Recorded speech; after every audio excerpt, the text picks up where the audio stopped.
जय जगन्नाथ मो चैनल को आपण मानक स्वागत। धैर्य थिले सबु समस्यार समाधान होई पारिबो। हजारे संपर्क भितरे एमिति गोटे संपर्क भाग्य थिले मिले, जी मुह को देखी हृदयर दुख बुझी पारुथिबो। जीवनर चला पथरे अनेक लोक कष्ट देबे, किछि लोक धोखा देबे तो आउ किछि लोक केवल निजर हेबार अभिनय करिबे।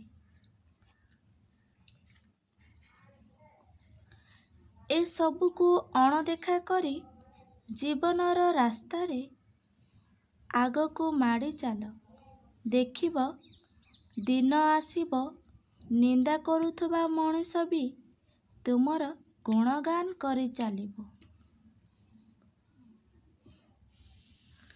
जदि काहाकू बुझेइबा द्वारा खराब मानसिकता बदली जाता, तेबे श्रीकृष्ण महाभारत हेबाकू ही देई न थांते। जा ईश्वर देई थांती तांको छड़ेई नेबार शक्ति काहा पाखरे भी न थाए, ओ जा ईश्वर छड़ाई नेबाकू बसी थांती, जड़े शहे चेष्टा करी मध्य तांको पाखरे रखी पारि न थाए। मनुष्यर मनरे इच्छा तो अनेक थाए, किंतु सबु इच्छा पूरण हेबा समस्तक भाग्ୟରେ न थाए।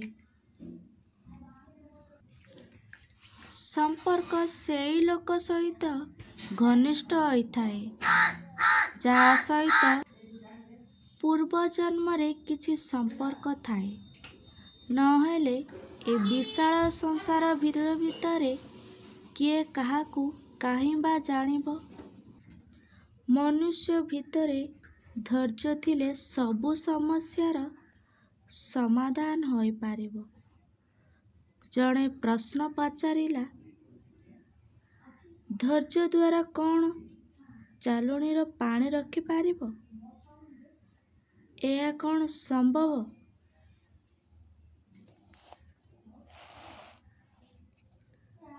साधु जनकू उत्तर देले, पानी बरफ हेबा जाए अपेक्षा कले एया निश्चय संभव।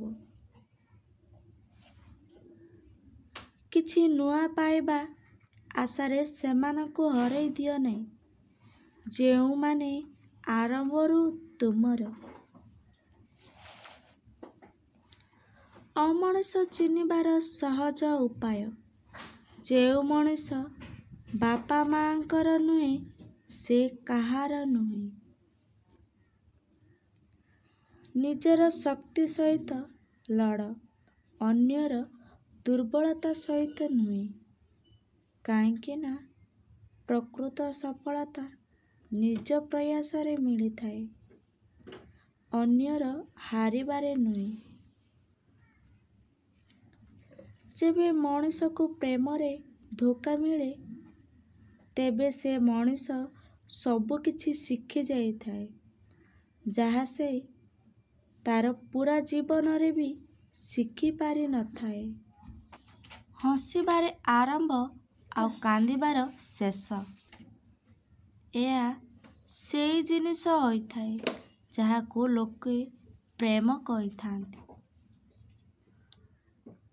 जीवन छोट होई न थाए, केवल मनिष बंचिबाई डेरी रे आरंभ करी थाए।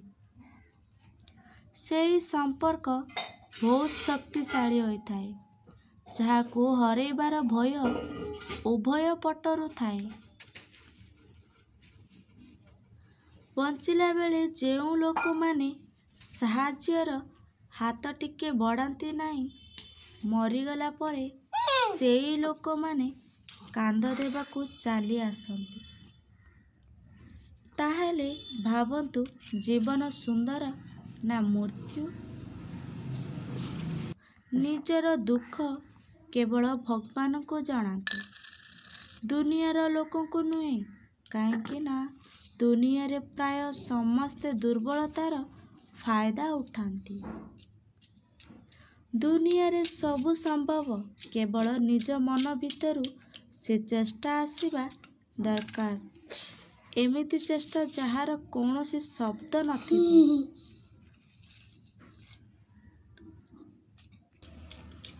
ସବୁଦିନ କଠୋର ପରିଶ୍ରମ ଓ ଭଗବାନଙ୍କ ଭରସା ହିଁ ସଫଳତାର ମୂଳ ମନ୍ତ୍ର। ଭଲ ପାଇବା ଦୁନିଆର ସବୁଠାରୁ ସୁନ୍ଦର ଜିନିଷ। ନା ତାକୁ ଛୁଇଁ ହୁଏ, ନା ତାକୁ ପାଇ ହୁଏ। ବାସ୍ କେବଳ ହୃଦୟ ଆଉ ହୃଦୟରେ ଅନୁଭବ କରିହୁଏ। ଶ୍ରୀକୃଷ୍ଣ କୁହନ୍ତି କ୍ରୋଧ ଖରାପ ହୋଇଥାଏ, କିନ୍ତୁ ଦରକାର ସମୟରେ କ୍ରୋଧିତ ହେବା ଜରୁରୀ ହୋଇଥାଏ। ନହେଲେ ଭୁଲ କରୁଥିବା ଲୋକ କେବେ ବି ତା ଭୁଲକୁ ସୁଧାରି ପାରିବ ନାହିଁ। ଜୀବନରେ କେବେ ବି କୌଣସି କଥା ପାଇଁ ଗର୍ବ କରନ୍ତୁ ନାହିଁ, କାରଣ ପଥର ଯେତେବେଳେ ପାଣିରେ ପଡ଼େ ସିଏ ସେତେବେଳେ ତାର ଓଜନ ପାଇଁ ପାଣିରେ ବୁଡ଼ିଯାଏ। ଜୀବନରେ ଦୁଇଟି ଜିନିଷ ଗଣିବା ବନ୍ଦ କରିଦିଅନ୍ତୁ। ପ୍ରଥମ ନିଜର ଦୁଃଖ ଆଉ ଦ୍ୱିତୀୟ ଅନ୍ୟମାନଙ୍କର ସୁଖ। ତେବେ ଯାଇ ତୁମ ଜୀବନ ସହଜ ହେବ। ଆଶା କରୁଛି ଆପଣମାନଙ୍କୁ ମୋର ଏହି ଭିଡ଼ିଓଟି ଭଲ ଲାଗିଥିବ। ତେବେ ଲାଇକ୍ କରନ୍ତୁ, ସେୟାର କରନ୍ତୁ। ଯେଉଁମାନେ ମୋ ଚ୍ୟାନେଲରେ ନୂଆ ଅଛନ୍ତି ସବସ୍କ୍ରାଇବ୍ କରନ୍ତୁ। ଜୟ ଜଗନ୍ନାଥ।